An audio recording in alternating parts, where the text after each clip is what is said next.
विधानसभा हमारी कॉन्स्टिट्यूंसीज थी, उन सब में मेरे को लगा कि वो कांग्रेस की तरफ रुझान है। चड्डी हम चेंज कर देंगे तो हमारा कैंसर तो ठीक नहीं होगा ना। उसको तो निकालना ही पड़ेगा।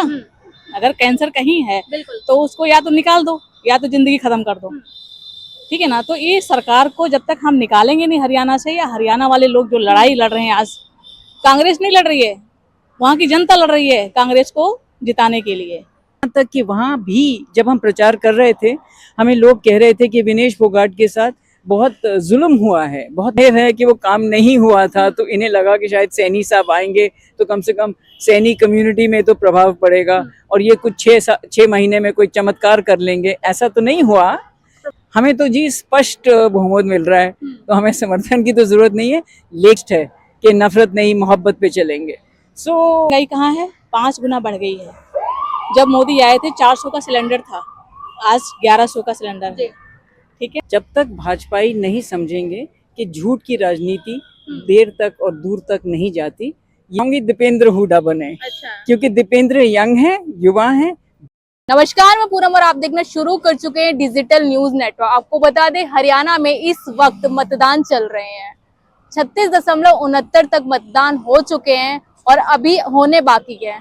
हमारे साथ मौजूद हैं कांग्रेसी कार्यकर्ता, सीधा जुड़ने की कोशिश करेंगे, जानने की कोशिश करेंगे कि इस वक्त हरियाणा में माहौल क्या है, किन मुद्दों पर जनता वहां की वोट कर रही है और किन मुद्दों को लेकर सरकार बनेगी। तो सीधा जुड़ने की कोशिश करेंगे।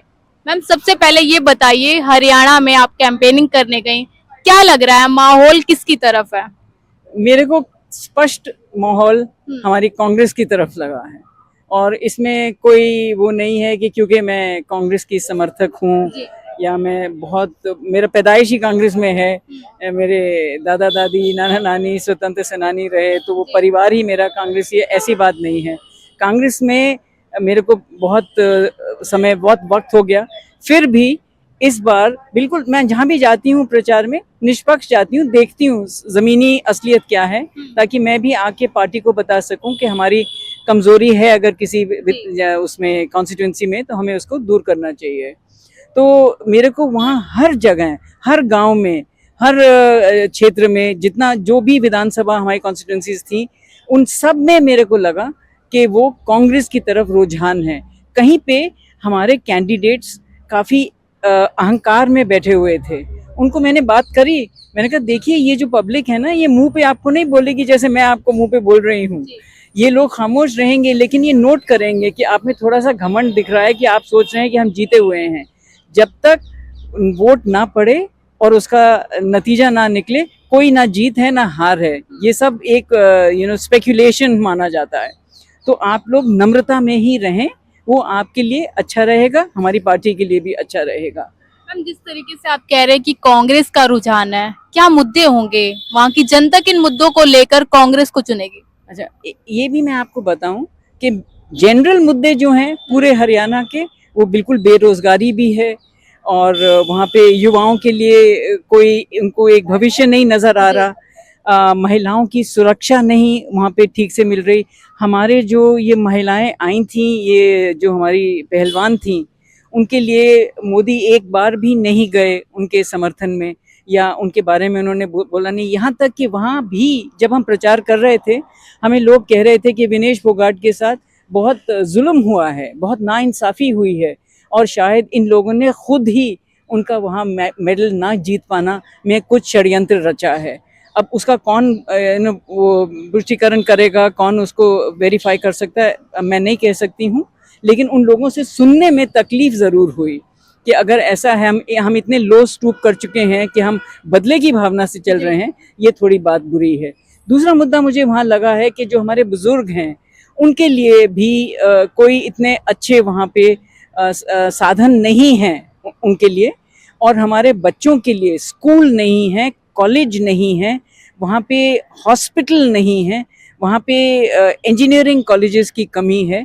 वहाँ ऐसे बहुत सी चीज़ें हैं जो शिक्षा के लिए, स्वार्थ के लिए, जैसे हॉस्पिटल मैंने बताया, वो लोग कहते थे सब कि हमारे यहाँ नहीं है। और हमारे यहाँ पे जो ये लोकल वहाँ डिस्पेंसरीज हैं या लोकल जो प्राइवेट डॉक्टर्स भी बैठे हुए हैं, हम उनके सर्विस से इतने ज़्यादा खुश नहीं हैं। हमें चाहिए कि हमको इस तरह का जैसे आप लोगों को शहरों में मिल जाती है स्वास्थ्य की सुविधाएं, हमें भी यहाँ मिलें हमारे मैम, गांव। जिस तरीके से आप कह रहे हैं कि हरियाणा में वो विकास नहीं है जो विकास होना चाहिए, लेकिन वहाँ पे डबल इंजन की सरकार है, दो दो मुख्यमंत्री बदले गए, तो विकास क्यों पीछे रह गया? क्यों, उसी से आपके सवाल में ही आपका जवाब है बेटी, क्योंकि आपका आपका मुख्यमंत्री को आपने 6 महीने पहले बदल दिया, तो आपके सवाल में ही जवाब है। जाहिर है कि वो काम नहीं हुआ था, तो इन्हें लगा कि शायद सैनी साहब आएंगे तो कम से कम सैनी कम्युनिटी में तो प्रभाव पड़ेगा, और ये कुछ 6 महीने में कोई चमत्कार कर लेंगे, ऐसा तो नहीं हुआ। प्रभाव पड़ रहा है कम्युनिटी का। इसी ये कास्ट जो है हमारे देश की, जो कम्युनिटी का हमारा वो रहता है हमेशा कि कौन से समुदाय से हैं आप। हमसे भी पूछते थे सब लोग कि आप कौन से समुदाय से हैं। उन्हें कोई नफरत नहीं है किसी समुदाय से, लेकिन उनको पूछना जरूर होता है कि आप कौन से समुदाय से हैं। तो अगर वहाँ पे जाट बहुल क्षेत्र है और आप जाट हैं तो और अच्छा प्यार से स्वागत होता है, और अगर वो गुजर बहुल क्षेत्र है तो वहाँ भी आपका बड़ा अच्छा स्वागत। पर मैंने जो नोटिस किया, जागरूकता आप जैसे लोग, आप जैसे यंगस्टर्स जो सोशल मीडिया में हैं, आप इतनी अच्छी जागरूकता ले आए हैं। लोग आपके सोशल मीडिया को जिस तरह से चाटते हैं, वो मेन स्ट्रीम मीडिया को अब नहीं देखते, क्योंकि उनको लगता है कि ये सब एक तरफी खबर देते हैं। तो उससे इन लोगों में वो जागरूकता आई है कि हम सब एक हैं, हम सबका खून एक है, हम सब भारतीय हैं, हम सबको एक दूसरे के साथ रहना है और हमें विश्वास पे चलना होगा। अब राहुल जी के साथ उनकी यात्रा में, उनकी बातों में, उनके विश्वास, उन्होंने जो वायदे किए हैं, उन सब बातों से लोग प्रभावित हैं, हमारी महिलाएं प्रभावित हैं और हमारे परिवार प्रभावित हैं। उनको अच्छा लगा कि राहुल जी ने जो बातें की हैं, जो मुद्दे उन्होंने उठाए हैं, वो इनको समझ आए और इनको इन्हीं चीज़ों की ज़रूरत भी है। तो हम जिस तरीके से कांग्रेस पार्टी ने 7 जो गारंटियां निकाली हैं हरियाणा के लिए, क्या लग रहा है उससे हरियाणा का विकास हो पाएगा? क्यों नहीं होगा? आप अगर विकास की गारंटीज दे रहे हैं तो फिर कैसे विकास नहीं होगा? विकास होगा। आप हर चीज़ में बोलेंगे कि हम ये जो है यहाँ पे कमी थी, हमें महसूस हुई, हम आपकी मदद करेंगे, तो वो अच्छी बात है। हमें एक विश्वास, एक मौका तो दो, 10 साल के बाद हम आ रहे हैं, ज़रूर निभाएंगे। और पता है क्या, कोई भी पार्टी इतनी मूर्ख नहीं होती कि वो कुछ वायदा कर दे और फिर बाद में वायदा खिलाफी करे। खैर, कांग्रेस पार्टी ऐसी मूर्ख नहीं है, ये मैं आपको विश्वास से कह सकती हूँ। और दूसरी पार्टियों ने ये मूर्खता की है, इसीलिए उन्हें निकाला गया, इसीलिए इस वक्त उन्हें हटाया जा रहा है। और इस वक्त मुझे लगता है कि वो अब वापस आने के लिए सपने नहीं देख सकेंगे। और कांग्रेस बिल्कुल एकदम पुरजोर से काम करेगी और अपने सारे वायदे पूरे करेगी। मैम, जिस तरीके से हरियाणा में छोटे छोटे दल भी हैं, अगर कांग्रेस की सरकार आती तो क्या समर्थन लेगी किसी दल का? हमें तो जी स्पष्ट बहुमत मिल रहा है, तो हमें समर्थन की तो जरूरत नहीं है, लेकिन पूरे एक प्रांत को चलाने के लिए हर किसी का समर्थन चाहिए होता है। वो छोटे दल हों या हमारे विरोधी दल हों, बाद में एकजुट होके विकास का कार्य करना है। हमने अपने स्टेट को मजबूत बनाना है। जो बातें हुई हैं, जो लोगों को कमियां महसूस हुई हैं, उन सबको एक साथ, ये ना हो ना कि हम एक दूसरे के रास्ते में रोड़े डाल दें, हम एक दूसरे के रास्ते में टांग अटकाएं। तो उसमें मैं समझती हूँ और मैं ऐसी राजनीति चाहती हूँ और मैं ऐसी राजनीति की कल्पना करती हूँ कि जिसमें सब दल एक साथ हो जाएं। जब हमारा वो आ गया है, रिजल्ट आ गया है और हम जीत गए हैं, उसके बाद हम किसी से नफरत करें, वो तो है नहीं। हमारे खून में स्पष्ट है कि नफरत नहीं, मोहब्बत पे चलेंगे।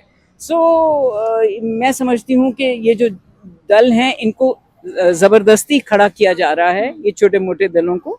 के से प्रधानमंत्री मोदी जी कहते हैं कि हरियाणा में हमने विकास किया है, हमारे नेता ने विकास किया, हम तीसरी बार आएंगे, किस तरीके से देखते हैं? नहीं आएंगे, क्योंकि अभी देखो उन्होंने 6 महीने पहले सीएम चेंज किया था कि अब विकास करेंगे।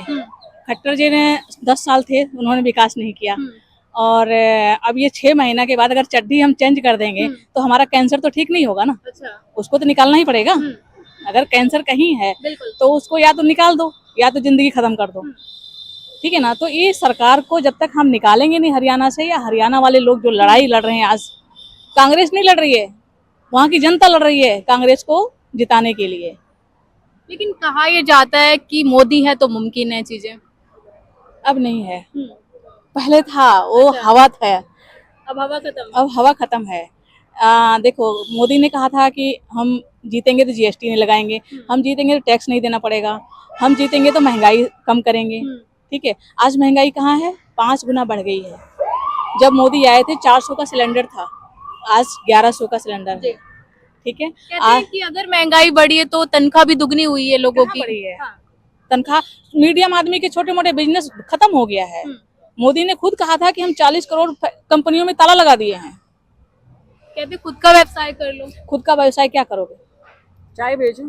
खुद साप्ताहिक पटरी लगा रहे हैं या डेली पटरी लगा रहे हैं, उनको कभी पुलिस वाले उठा देते हैं, कभी एमसीडी वाले उठा देते हैं। 10,000 रुपया लोन देने के बाद, पर्ची कटवाने के बाद भी उनको बैठने नहीं दे रहे हैं।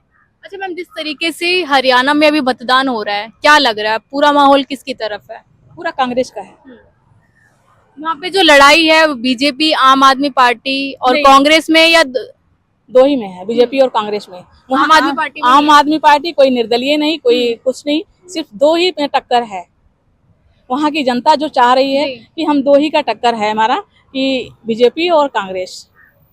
मैम ये बताइए, जिस तरीके से अभी मतदान हो रहा है, क्या लग रहा है किसके पक्ष में? कांग्रेस के पक्ष में बिल्कुल स्पष्ट नजर आ रहा है और स्पष्ट बहुमत भी नजर आ रहा है। ये ना जब तक भाजपाई नहीं समझेंगे कि झूठ की राजनीति देर तक और दूर तक नहीं जाती, ये मुस्कुरा नहीं पाएंगे। इन लोगों ने इतना झूठ वहाँ पे बुन दिया है, हर चीज़ में इन्होंने इस तरह से किया है और अपने ही लोगों को इतना ज़्यादा इन्होंने वो सपोर्ट दिया है औरों के लिए कि ये फेयर एंड न्यूट्रल नहीं रहे। तो उन चीज़ों को लोग समझते हैं, भले ही वो कह नहीं पाते आपको मुंह पे, लेकिन वो समझते हैं और वो इंतज़ार करते हैं कि जब वोटिंग आएगी तब हम इनको सबक सिखाएंगे। तो भाजपा को अब झूठ बोलना बंद कर देना चाहिए, सत्य की राह पे चलो सब। एक लास्ट सवाल है, अगर कांग्रेस सत्ता में आ जाती है हरियाणा में तो मुख्यमंत्री का चेहरा कौन रहेगा?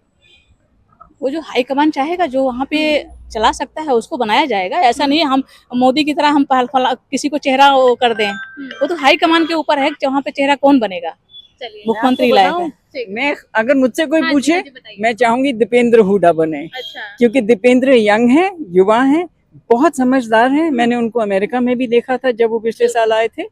उनमें एक हिम्मत है, एक ऊर्जा है, एक नए ऊर्जा है उस बच्चे में, और मैं उन्हीं को चाहूंगी देखना कि वो यहाँ अब मुख्यमंत्री बने। चलिए, बहुत बहुत शुक्रिया बातचीत करने के लिए। आपको बता दें जिस तरीके से आज हरियाणा में मतदान हो रहा है और कहीं ना कहीं इन लोगों का कहना है कि कांग्रेस एक तरफा है और कांग्रेस की जीत होगी, लेकिन देखना ये कि 8 अक्टूबर को नतीजे किसके पक्ष में आते हैं, कि अब कांग्रेस आएगी या फिर से बीजेपी सरकार हरियाणा में विराजमान होगी। मैं पूनम और आप देख रहे हैं डिजिटल न्यूज नेटवर्क।